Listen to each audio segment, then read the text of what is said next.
Comfort comes at a price. The burning of coal, natural gas, and oil for electricity and heat is the largest single source of global greenhouse gas emissions. For building owners, operation costs and facility management are a huge expense to ensure the comfort and safety of those people inside the building. But it is not just about comfort. Our productivity and even our mood is shaped by indoor air quality and temperature. Hello, I am your host, Mike Lake, and in today's preview, I will be talking with Markku Makkonen about Fourdeg Smart Heating, a company that improves the efficiency of heating to reduce emissions, save money, and keep us cozy. Innovation, resiliency, discovery. Join Mike Lake, President and CEO of Leading Cities, as we explore the technologies shaping the possibilities of our future with a preview of tomorrow. Hello and welcome, Markku. Thank you so much for joining us today. And of course, once again, I do want to, as always, welcome our listeners and viewers. Today, I'm very excited to introduce you to Markku Makkonen, the CEO and co-founder of Fourdeg Smart Heating, a heating optimization company that automatically adjusts to the size and age of a building to improve indoor comfort and save heating costs. Marco, before we get into the building maintenance and heating, cooling side of things, and specifically Fourdeg, tell us a little bit about yourself and how you came to be a co-founder of Fourdeg. Yeah, thank you. That is kind of fascinating, but also very good story as well, because it is quite true. So I did my first live with Nokia, which I think people quite recognize. So we did a lot of mobile networks and we did mobile phones. It was fantastic. It took me through all of the continents and so on. Then after doing that, I felt that it would be very cool to do something with a big purpose. So networks are fantastic, but I think doing something with the energy and the evolution there, I think that is really worth the trouble, and that's why I'm here. Well, that is fascinating because it is such a huge challenge. I mean, we talk, as you know, so much about, and with good reason, about carbon emissions, about the Paris Agreement, about sea level rise and climate change. All of these things are truly changing this planet as we know it.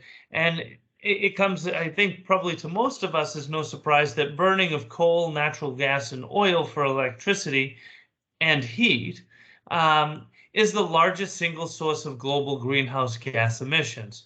So if we're going to tackle our greenhouse gas emissions on a global scale, we have to look at our heating and the methods by which we're heating our buildings and how we can do so more efficiently. So give me a better sense. I mean, I just gave a very high level overview. Yep. This is not my area of expertise like it is yours. Right. But tell us, paint the picture for just how big a problem this really is. Yeah, I think you made a fantastic job, because that is the kind of big picture. So in the large scale, we need to do some things. But then I think it's up to us engineers to do the little things right. And what's amazing with heating is that there's 1.5 to 2 billion people living in the buildings that we are currently tackling. So in the cooler climate, people heat quite a bit, and it comes just automatically. People don't want to spend all their lives optimizing, but people take it for granted. However, in Helsinki, which is very efficient place for the heating where I come from, so 56% of the carbon emission is coming from heating of buildings. What we started to then think, so we can make it more efficient, and if you do our trick, so cutting let's say 20% out of the unnecessary part of the energy needed, so that equals to the amount of half of the region traffic. So you can imagine, so it's a big thing, it's a practical thing, just make it more efficient, and there are no losers, everybody wins, and that's the thing that we want to accomplish.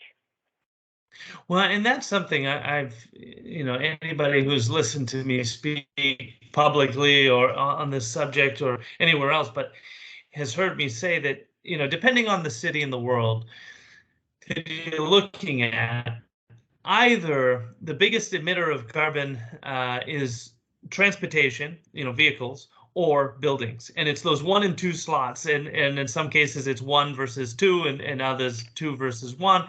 But whatever the case may be, um, if we're going to truly try and tackle this as a global issue, and to meet our, now I think it's 196 countries who have signed on to the Paris Agreement. If we're going to meet our goals, this has to be an area. Heating of our buildings has to be an area that we adjust and tackle. So, what is the big challenge in doing that? Yeah, I think it is just like uh, let do the thing. So like we need it to do in the way that it doesn't spoil people's life. So like engineers do their job. So like we make it very easy for like consumers, let's say the end users. So like they don't need to do too much trouble, but it's like their choice. That they choose, let's say in our case, their comfort temperature, and it's our part to deliver it very efficiently. And I think that is the miracle. And then find the kind of correct route towards its success. So like we start with the buildings, start with the owners that like are looking for opportunities and are willing to change their operations in some sense. And that is the way how we've been like starting the rollout, starting to deal with the cities who are forerunners, the big owners of buildings and like built environment, and pilot the solution together with those guys, and like making the common success together with the guys who really they are eagerly willing to kind of, or similarly eager to win the case as we are. And that is the kind of thing that we really are trying to get started. And so a lot of the work you're doing is focused, of course, on retrofitting buildings. Is that right? That's very true. So like what's fantastic with retrofitting is that we can make it very easy. So like it takes only a couple of hours, and the system, the AI that actually is running the start, so like or the thing, so like it starts to operate immediately. So like if you do need to kind of rebuild the whole building, so it takes years. So if you need to like go for new construction, it's like question of several years. So with all these kind of permissions and so on. So like we want to have a solution that can be implemented like within a day, and it starts to impact immediately. So that is what we are like after. So like something that is easy to deploy and is like cost efficient, both for like implementation, but also for the usage. Well, and you just hit the key 3 points, right? The triumvirate of doing any project like this, reducing the cost of the project, the retrofit itself, reducing the impact in terms of time, and keeping it cost effective moving forward. So it really is fascinating that we might have this opportunity because of what you're doing to make so many the world's buildings so much more energy efficient. Do you mind explaining to us a little bit about what Fourdeg actually is? Right. So in big picture, so like we are dealing with the efficiency of heating, but that is once again there are a lot of buildings and they are different. So like what we have selected our beachhead is like tackle with the buildings that are heated with water radiators, and that is like the dominant heating method in the old continent, including like Europe and Asia and the northern part of there. So like mentioned, it's like close to 2 billion people in such buildings. And there, what we actually do is like we swap the thermostat that is managing the radiator. So it's like sensor and actuator combination, and we use industry standard hardware, and then we connect that to our AI that is running on the cloud, and then the cloud learns to predictively provide the correct temperature to each and every room, and that's basically simple like that. So and what means the correct temperature is the one that the consumer wants to have in the room, but not only that, so it is something that is synchronized with the cooling or the air ventilation system, and then taking that combination together, so then you get the efficiency. So like you just make it better and it consumes less energy. So and everybody's saying that. So what we can say that in real life buildings we have accomplished up to 33%, and then the lowest numbers is 10% more efficiency, and that's a lot. So it's a really a lot. And of course, we talk a lot about upgrading buildings for efficiency rankings and whatnot. And I mean, to put that statement that it's a lot into perspective, usually a gain of as little as 10% can help upgrade a building's rank, in its efficiency. By doing what you're talking about a significant increase in rank in terms of efficiency. Absolutely, and that is a kind of it's been kind of us being kind of the newcomer, like startup, like growing now like on a small SME type of company. So that the tough part for us to kind of do the hard work to kind of evidence that it's really happening. But now it's a little bit better because we have like more than 50 real life buildings up and running, and they all kind of are there. And the fact, so it's no more story, it's fact. So that people can read the numbers, and you can even call our customers and say how do they feel, and some of the cities that have like started with us, so like there are like several buildings already, so like they've been satisfied not only with the kind of the saving, but also the impact what we do for the like working environment or like the kindergartens, how the kids and these teachers are finding the heating quality. And do you see a point in the future, near or long term, where this is a regulated by government? Yeah, so I would say that this is along the route. So like if how it seems to be that somebody needs to be the forerunner. So and it seems that we definitely are one of those. So like it takes a little bit like that you first get the laughter bouts, then you get like somebody tries you, and then you get accepted, and little by little people want to work with you, and then you are required in the end of the day. So like I think there's no point of like heating incorrect way inefficiently. So like there's no point of you doing that. And like what is like pro this kind of solution is like both the kind of systems to provide the AI, they are coming cheaper and easier to deploy, and the same goes with all this kind of wireless communication that you need to provide to the terminal or to the thermostats. So like those kind of things are really kind of pro this, and I believe that well, of course, future is hard to predict, but I'm not very much like lying say that I truly believe that this is going to be the kind of very kind of standard way to implement stuff in future. I want to come back to the future in 1 second, but even right now, tell me, who are the typical customers? I mean, are we talking large scale? How large scale? Yeah, right. So like as we are small, so we in the starting we need to keep our customers big. So like currently we are selling to cities, not because our technology wouldn't be like applicable in smaller buildings, but one transaction is a bit more valuable, and also the evidence by the cities, these kind of big owners, is like better than some individuals only. So that's why we have started there. So like currently our like biggest customers are like the city of Helsinki and few other cities in Finland, but there are also some private companies who are owning typically office buildings. So that is our starting points, and the buildings that we have started are mainly non-residentials, so like offices, schools, daycares, you name it. We also have like evidence our stuff in residential, and there's like no trouble there. So like yes, we can do it, but it's a bit more laborious than for the professionals. So that's the reason that we are not too active pushing it to consumers at this point.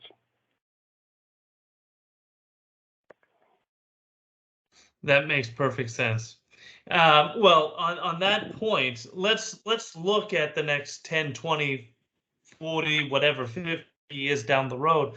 Where do you see this going, and what impact do you see it having on the individual, straight up to on a planetary level?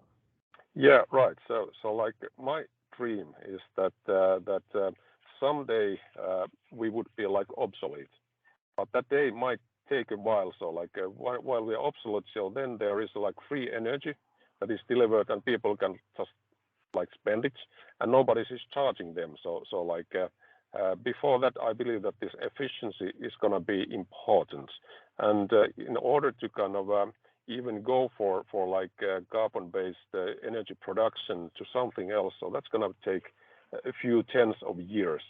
So I believe that this efficiency type of things are very valid for the coming, let's say, from now to 30 years. I would say that this kind of big change of the production will take. And even after that, so I believe that combining this efficiency with the quality is still valid. So I think that this type of way of treating, like in a little bit more a fine way, the energy consumption, not in this kind of big chunks that it is kind of been in the times where the kind of carbon and all stuff was cheap. So like starting from there, and you know, like I come from Finland, which is like energy efficient country, and you know, it sometimes makes me, well, I've been like several times to kind of places like China, like Russia, where you know, like the starting point is like perhaps like 3-4-fold worse where we start.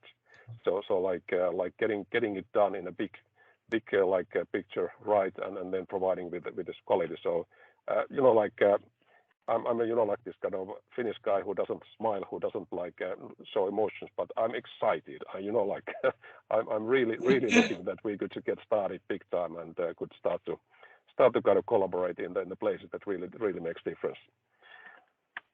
Yeah. Okay. Well, it is. Oh, sorry. Yeah. Please.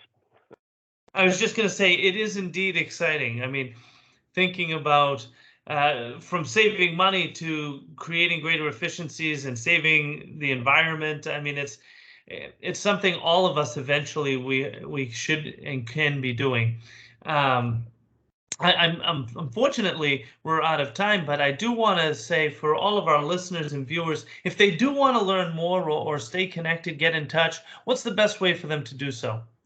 Yeah. Okay. So like you can find us like from the internet, from www.fourdeg.com, and then you also will find the phone contact. So and sooner or later, if you keep on calling, so I will answer the phone. So like there is a good number, but I would advise, so like have a look to the page we got. So it's in English text.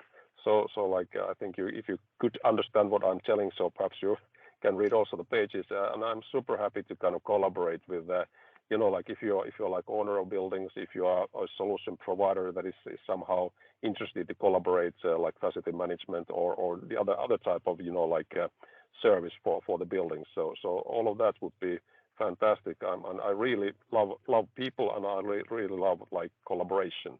So like please don't hesitate. Well, that's great. And thank you so much for this work that you're doing. And thank you for joining us today on Preview of Tomorrow. I do want to just say for our listeners in particular that Fourdeg is Fourdeg. So if you are looking at that website, that's the proper way of spelling it. Markku, thank you so much for taking the time to join us. I know you're on the run, so I appreciate you finding the time to be a part of Preview of Tomorrow. Okay, thank you. And thank you for tuning in to this episode of Preview of Tomorrow. Listeners like you are essential to advancing our efforts to drive resiliency and sustainability for all. I ask that you give us a rating on Apple Podcasts or whichever streaming platform you prefer. Your feedback helps us to grow and share these brief previews of what life in the future can be. In addition to thanking our guest today, I want to thank Peter Roy and Demetria Bridges for making this podcast possible. If you enjoyed this episode, please subscribe and encourage others to also join us each week in previewing the possibilities of tomorrow. Preview of Tomorrow is brought to you by Leading Cities, a global nonprofit driving resilience and sustainability for all by unleashing the potential of the world's cities. Join them at leadingcities.org.